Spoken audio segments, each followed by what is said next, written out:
বিশ্বজয়ী হাফেজ আসবে, বিশ্বজয়ী আলেমী দিন আসবে, তা সে জ্যামের মধ্যে পড়ে থাকবে, সংবর্ধনার প্রশ্নে আসে না।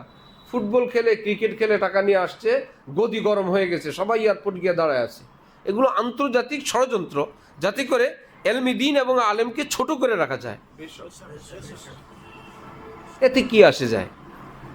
যে ছোট করে সে ছোট হবে, যে মর্যাদা দিতে পারে আল্লাহ পাক তাদেরকেও মর্যাদাবান বানাবেন।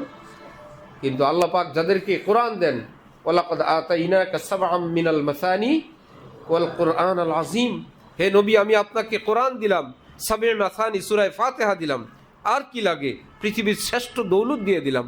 লা তামুদ্দান্না আইনাইকা ইলা মা মাত্তানা বি, কাকে কি টাকা দিলাম, পদ দিলাম, বাড়ি গাড়ি দিলাম, আবু জাহেল আবু লাহাবদেরকে আপনি দেখবেনও না, আপনাকে তো সবই দিয়ে দিলাম। আল্লাহ আমাদেরকে সেই কোরআন দিছেন, কোরআনওয়ালারা সম্মান নিয়ে থাকবো, চেষ্টা করবো ইনশাআল্লাহ। হযরত ওয়ালা দামাত বারাকাতুহুমকে হযরত বলেন, দেখো হযরত বললেন লালবাগে আমাদের ডাইল ভাতই ছিল স্বাভাবিক খাবার, এটা আমাদের কাছে প্রিয় ছিল। মাছ খাইতে দেরি হয়, মোতালা করতে সময় লাগে, নষ্ট হয়, মাছ বসে বসে খুঁটো, খুব বিরক্তির কারণ, ডাইল ভাত দাও জলদি খাই আর পড়ি। একদিন গরুর গোশত দিচ্ছে লালবাগে। হযরত বলেন গোশত খাওয়ার পর দেখি প্লেটের মধ্যে, হাতের মধ্যে চর্বি, এটা পরিষ্কার করতে দীর্ঘ সময় লাগছে, এত কষ্ট লাগছে। পরে মনে হয়েছে আর গোশত মোস্ত দরকার নাই, আমার ডাইল ভাতে ভালো, কত সহজ, খাই হাত ধুই পড়তে বসি, এই চর্বি এগুলো সরাইতে আমার কত লম্বা সময় লাগছে। এই ফাঁকে গোপন আর একটা কথা বলে ফেলছেন, সাবান তো ছিল না। হাউজের পাড়ে গিয়ে ঘষে ঘষে ঘষে ঘষে চর্বিগুলো পরিষ্কার করতে প্লেট থেকে হাতের থেকে অনেক সময় লাগছে। হাত ধোয়ার সাবানটুকুন ছিল না। সেই মানুষটাকে কখনো হযরত নাস্তা খেতে পয়সা ছিল না, কোনো সাথী জানলেন, জেনে বললেন আপনি প্রতিদিন আমার সাথে নাস্তা খাবেন। কেন বলল প্রতিদিন তার সাথে নাস্তা খেতে? হ্যাঁ বেহায়া, এত বড় সাহস, আমি তোমার সাথে প্রতিদিন নাস্তা খাবো কেন? কেন বললে তোমার সাথে প্রতিদিন নাস্তা খাইতে? হাত ধোয়ার সাবান নাই যার, নাস্তার পয়সা নাই যার, কিন্তু কেউ বলছে প্রতিদিন তার সঙ্গে খাইতে। কেন তোমার সঙ্গে আমি প্রতিদিন খাবো? লজ্জা শরম নাই? আত্মমর্যাদা থাকা চাই। ছেঁড়া কাপড় আছে, এতে কি হয়েছে? আমারটা আমার, আরেকজনের আমি মোহতাজ কেন হব? আরেকজনের অপেক্ষা কেন থাকবো? আমার আল্লাহ আছেন রব্বুল আলা, আল্লাহ মিয়া জব দেখেগা মায়া লাগেগা খুদি কম্বল ভেজ দেগা।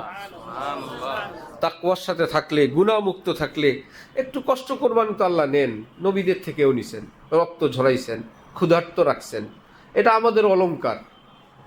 এই কষ্ট আমাদের কি অলংকার, এটা আমাদের জন্য কোনো এমন ভয়ের আতঙ্কের বিষয় না, আমাদের জন্য এটা গর্বের বিষয়।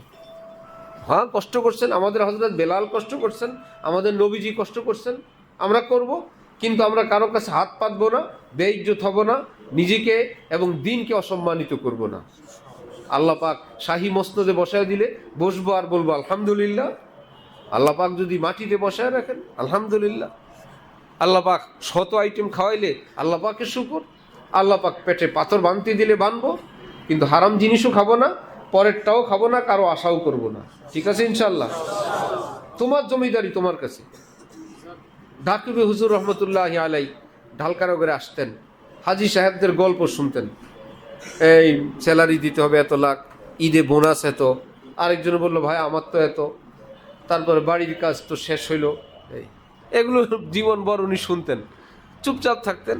একদিন হাজি গাজিরা সব বসা, বললেন রাখেন, আপনাদের এইগুলো শুনতে শুনতে আমি ক্লান্ত হয়ে গেছি। আব্দুল মজিদের কাছে পৃথিবীর কেউ 1 টাকা পাবে না, আপনারা কেউ আছেন যে 1 টাকাও ঋণ নাই? সব বড় লোক মাথা নিচু। আল্লাহ রে, এতদিন ভাবছিলাম আমরা বড় লোক, এখন দেখি হুজুর সবচেয়ে বড় লোক, 1 টাকাও ঋণ নেই, 1 পয়সাও ঋণ নেই। এখন দেখা গেল সব বলা আমরা তো ব্যাংকের থেকে আনি, ধার আনি, কর্জ আনি, এই করি সেই করি, এই হলো আমাদের ফুটানি। ওনার পৃথিবীতে 1 পয়সাও ঋণ নেই। দেখে যে তাদের চেয়ে বড় লোক,